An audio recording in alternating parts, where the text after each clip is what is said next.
Bonjour les amis, aujourd'hui nous allons continuer notre formation portant sur la programmation Python et l'algorithmique.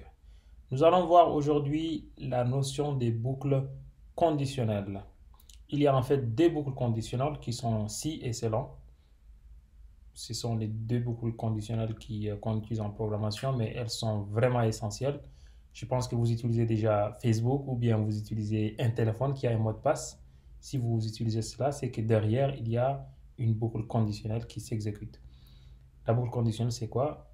On vérifie lorsque vous tapez votre mot de passe, on vérifie si votre mot de passe est le bon, on vous laisse accéder à votre compte ou bien à votre téléphone. Sinon, on vous le refuse et puis on vous dit que désolé, le mot de passe n'est pas bon.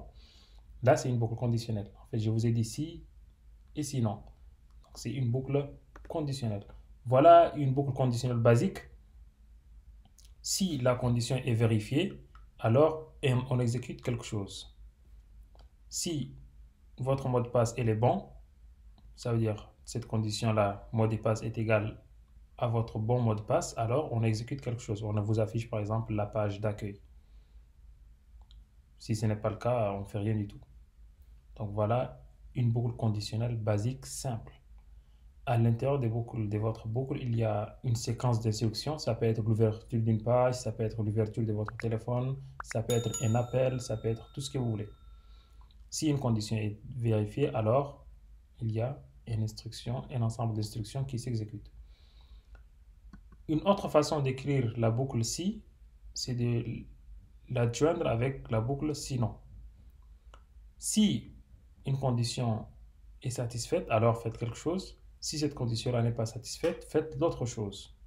Si par exemple votre mot de passe est le bon, alors on vous affiche votre page Facebook. Sinon, on vous réaffiche encore la page d'identification. On vous dit désolé, vous n'avez pas bien tapé votre mot de passe. Donc là, c'est une vraie boucle si, sinon.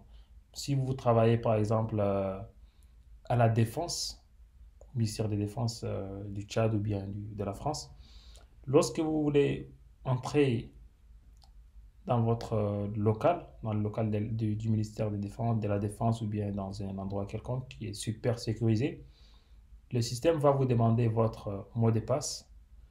Donc, si le mot de passe donné est le bon, alors la porte va s'ouvrir. Sinon, si le mot de passe n'est pas le bon, alors il y aura une alerte à la garde qu'il y a quelqu'un qui est un intrus qui est venu, il veut faire quelque chose de mauvais. Voilà, il faut intervenir vite fait. Donc voilà une façon ou bien une raison d'utiliser la notion des boucles si et sinon.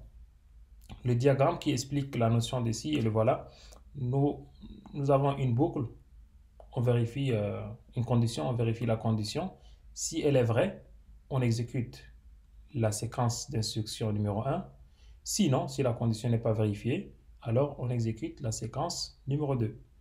Et quelles que soient les conditions, si on termine avec la première ou bien la deuxième, on continue notre code, l'exécution de notre code.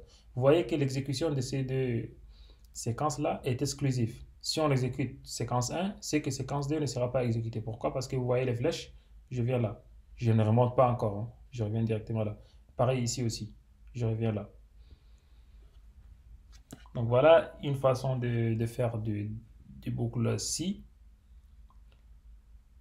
Voilà un exemple qui consiste à chercher le maximum, par exemple, d'un nombre, de deux nombres. Nous avons un algorithme qui calcule, qui cherche le max. C'est pas du calcul, hein.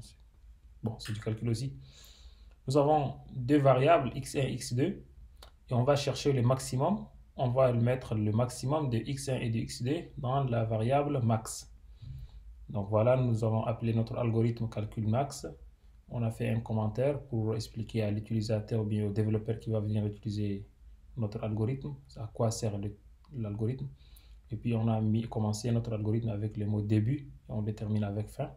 À l'intérieur, on demande à l'utilisateur de taper deux valeurs, x1 et x2. On va les stocker dans les variables x1 et x2.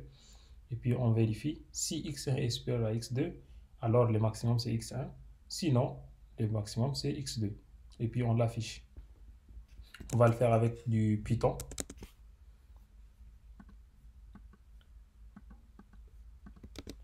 Nous avons x1 on va demander à l'utilisateur de nous le saisir. Nous allons le stocker dans un entier.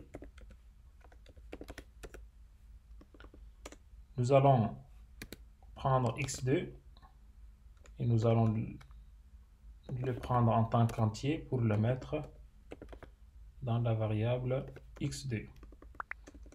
Puis nous allons vérifier if x1 est supérieur. Moi, je n'ai pas le caractère supérieur.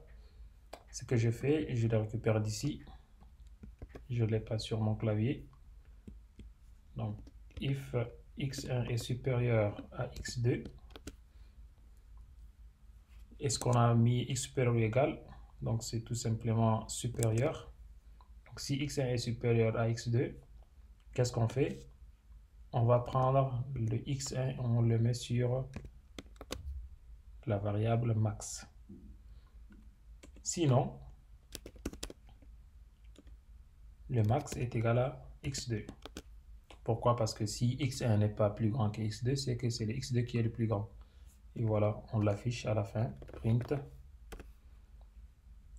le max et puis on l'affiche. Voilà, je vais exécuter mon programme. Le système me demande, j'ai pas, disons, je vais écrire print données pour que ça soit propre, données des valeurs x1 et x2. Comme ça, l'utilisateur, il sait qu'est-ce qu'on lui demande.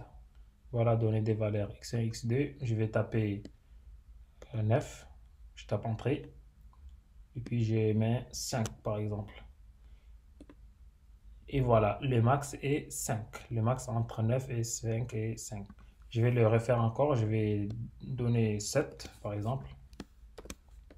Et puis, à la deuxième valeur, je vais donner, je sais pas, 8. Et voilà, le max est 8. Je vais le refaire encore. Je lui donne 3. Et puis, je lui donne 1. Le max est 3. Vous voyez? Là, c'est l'utilité des boucles conditionnelles if-else. Je vérifie. Si cette condition est vérifiée, j'exécute ces bouts de code. Sinon, j'exécute ces bouts de code-là. Et à la fin, j'affiche mon résultat. Et là, c'est l'algorithme. Moi, tout ce que j'ai fait, j'ai traduit cet algorithme-là en un code Python. Ce qui est intéressant avec Python, toute cette partie-là, on ne l'effectue pas. La partie où on déclare les variables, on ne l'effectue pas du tout. C'est vraiment super bien parce que dans les autres langages, vous devriez le faire. Mais Python, il est vraiment super intelligent. Dès que vous tapez quelque chose, il pourra comprendre le type en fonction des valeurs, de la valeur que vous lui donnez. Et il est encore gentil.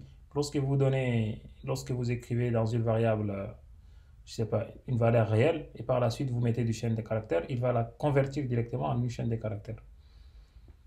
Voilà l'un des avantages du langage Python. Donc tout ce que j'ai dû faire, c'est juste faire cette partie-là.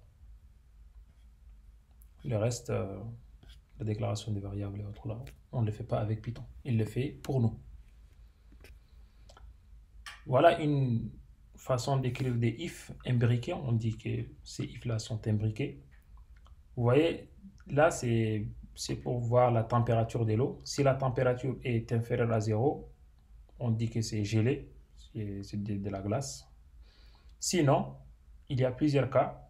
Si la température est inférieure à 12, alors c'est froid. Si elle est inférieure à 25, ça veut dire entre 12 et 25, alors c'est confortable. Mais sinon, vous voyez, il y a des si, sinon à chaque fois. Hein. Je vérifie cette condition. Sinon, à l'intérieur, j'ai fait d'autres si. Encore, j'ai dit si elle est inférieure à 12. Si c'est le cas, j'ai dit froid. Sinon, j'ai d'autres boucles si. Et une autre boucle si. Je vérifie la température si elle est inférieure à 25.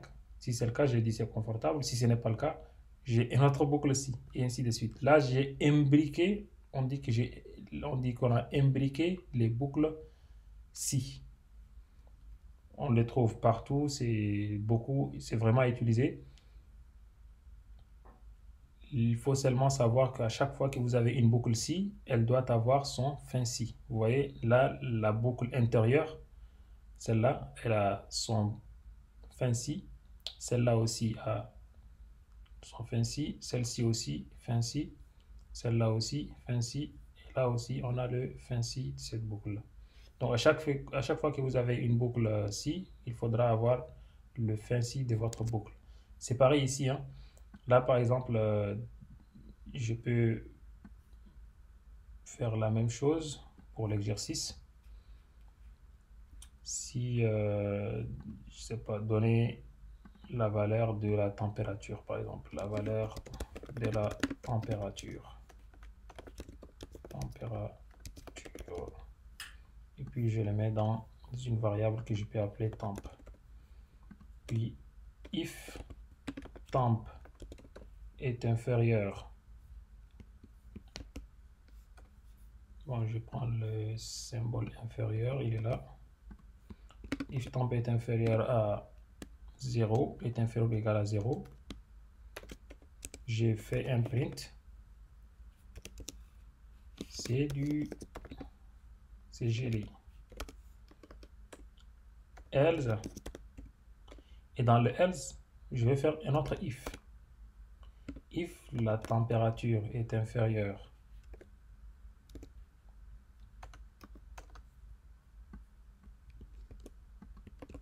à 12, j'ai dit print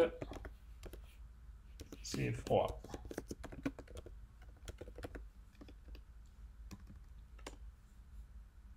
Sinon, c'est-à-dire else, et là aussi je mets un autre if. Si c'est inférieur à 25, c'est confortable. Print c'est confortable. Vous voyez, à chaque fois que j'ai un if, regardez, avec le langage Python, c'est l'indentation qui nous indique en fait la fin du if ou non. Là, par exemple, si je fais un else, je dois le faire ici. Et là, je fais mon print. Je ne sais pas. Je peux écrire je ne sais pas. S'il n'est pas inférieur à 5, à 25, s'il n'est pas en tout cas strictement inférieur à 25, je ne peux pas le savoir. Donc j'ai dit je ne sais pas. Et là, lorsque je termine mon bout de code, je peux faire un autre print. Ça veut dire à l'extérieur de tous les if. En fait, lorsque vous tapez un code qui se trouve dans le même niveau que les if, ça veut dire que vous êtes déjà sorti du if. Il faut que ça soit à l'intérieur du if ou bien à l'intérieur du else pour qu'il sera considéré comme un bout de code de else ou bien du if. Donc là, je dis par exemple terminé. Et là, lorsque j'exécute mon code, j'ai commis une erreur quelque part. Inférieur ou égal à 0. Ah, il n'y a pas de deux points, j'ai pas mis les deux points ici, il fallait le mettre. Voilà. Au niveau du else aussi, quelque part, je ne les ai pas mis. Voilà. Il y a un autre problème avec les if. Je pense que c'est l'indentation. L'indentation, je pense, oui. J'exécute. Voilà, si tout est bon. Froid, c'est avec D, je pense. Donc, je tape, par exemple, 22. Et là, il me dit que c'est confortable. Et il m'exécute le mot terminé. En fait, terminé ici va s'exécuter, quels que soient les cas. Pourquoi? Parce qu'il ne fait pas partie de if else. Donc, c'est comme si j'ai fait le fin si ici, et puis je l'ai exécuté par la suite. J'ai ma batterie qui est déchargée, je vais la brancher. Voilà. Donc là, c'est une façon d'embriquer les if avec du Python. C'est pareil comme on l'a fait ici avec de l'algorithmique. Seulement qu'ici, on met les fins si explicitement avec des lettres. Et ici, c'est le fait d'indenter qui nous indique en fait. Dès que vous avez quitté, là par exemple, je peux écrire un autre code. Si j'écris print, blabla, ce blabla là sera exécuté lorsque la valeur, par exemple, lorsque je tape 23, ce blabla là sera exécuté. Mais si je tape par exemple, lorsque j'ai dit -2, Là, ça ne sera pas exécuté. Pourquoi? Parce qu'il se trouve à l'intérieur de ce if-là. Et moi, j'ai exécuté ce bout de code, c'est gelé, et puis une fois la boucle a été terminée, j'ai exécuté le mot print terminé. Voilà la notion des boucles imbriquées. Nous allons voir une autre boucle spéciale qui s'appelle la boucle selon. En fait, selon, c'est on lui donne une expression et suivant les cas, on exécute un bout de code. On peut le comprendre cela peut-être avec le diagramme. On a une expression, on vérifie l'expression et suivant la valeur de l'expression, on a plusieurs choix. On va choisir un choix parmi ces n choix-là, parmi tous les choix-là. Par exemple, si on veut savoir pour dire bonjour aujourd'hui c'est lundi ou bien bonjour aujourd'hui c'est mardi, ainsi de suite. Donc on va vérifier la journée d'aujourd'hui. Si c'est lundi, on va faire un traitement. Si c'est mardi, on va faire un autre traitement. Si c'est mercredi, on va faire un autre traitement, ainsi de suite. Donc voilà l'utilité de la boucle selon. Elle est beaucoup plus utilisée si on a plusieurs conditions en fait. Par exemple, pour la semaine, on a 7 jours. Ça va être difficile d'effectuer ça avec 6 sinon. Ça va être beaucoup de si imbriqués. C'est pareil pour la température, hein. Donc, on dit selon la journée. Si c'est lundi, on affiche ça. Si c'est mardi, on exécute ça. Si c'est mercredi, on exécute ça. Si c'est jeudi, on exécute ça. Et ainsi de suite. Voilà le code de selon. Et à ma connaissance, il n'y a pas une boucle selon avec du Python. En fait, il faudra faire un peu du coding pour l'avoir. Ça ne vient pas automatiquement avec le langage. Pareil, sinon il y a la boucle, l'équivalent en fait dans le langage Java ou bien C Sharp ou bien le langage C, c'est switch. Donc si vous tapez switch, vous allez directement pouvoir l'utiliser avec du Java ou bien avec les autres langages. Ici, il faudra définir en fait des fonctions pour l'utiliser en tant que comme une boucle conditionnelle selon. Voilà un exemple de selon. Par exemple, on pose la question à l'utilisateur et s'il nous dit oui ou bien non, on va exécuter un bout de code suivant les cas. Donc selon la réponse, si c'est O, on lui dit écrit par exemple affirmatif. Si c'est N, on dit c'est négatif. Pareil, hein, on peut demander à l'utilisateur de donner le nom du jour. Si c'est lundi, si la réponse de l'utilisateur c'est lundi, on lui dit bonjour, aujourd'hui c'est lundi, voici votre calendrier. Si sa réponse est mardi, on va dire bonjour, aujourd'hui c'est mardi, voici votre calendrier, et puis on lui affiche son calendrier, ainsi de suite. Et à la fin, on peut écrire un sinon. Ça veut dire si tous les cas qui ne figurent ici ne sont pas remplis, par exemple là, si l'utilisateur ne tape pas O et ne tape pas N, c'est qu'il a tapé quelque chose qu'on ignore. Il se pourrait qu'il a tapé P ou bien K ou bien Z. Et là, on va exécuter le bout de code qui se trouve dans sinon. On peut lui dire que désolé, on ne comprend pas ce que vous racontez. Pareil, hein, si c'est pour les jours de la semaine, on va dire si c'est lundi, on lui affiche son calendrier de lundi, et ainsi de suite, jusqu'au dimanche, on lui affiche son calendrier de dimanche. Mais si certains nous écrit par exemple blabla, qu'est-ce qu'on va dire? On va lui écrire que désolé, on n'a rien compris. Ou bien on lui met des points d'interrogation avec des points d'exclamation, comme voilà. Et donc on termine notre boucle selon avec toujours les mots-clés fin selon et on termine notre algorithme. J'espère que vous vous êtes habitué déjà avec la notion de structure d'algorithme. Nous avons toujours un nom à notre algorithme. Donc on commence algorithme puis on lui donne le nom. On déclare nos variables en leur donnant des types. On commence le corps de notre algorithme avec le mot-clé début. On les termine avec fin. Et à l'intérieur, on aura des instructions sous forme de lire, écrire, si, sinon, selon. Et il y a d'autres choses qu'on va découvrir par la suite, telles que les boucles répétitives. Il y a les boucles répétitives qu'on va voir la séance prochaine. Là, nous allons parler de la manière en informatique qui nous permet, ou bien en programmation, qui nous permet de répéter quelque chose, un événement à plusieurs reprises, par exemple, ou bien de répéter pour faire la table de multiplication, ainsi de suite. Ici termine notre session d'aujourd'hui. Je vous remercie de l'avoir suivi. N'hésitez pas à me poser vos questions dans les commentaires et n'hésitez pas aussi de me donner vos remarques, vos suggestions. On se verra, Inch'Allah, la prochaine fois pour parler des boucles itératives. Ici, c'est Codemaster. Ciao!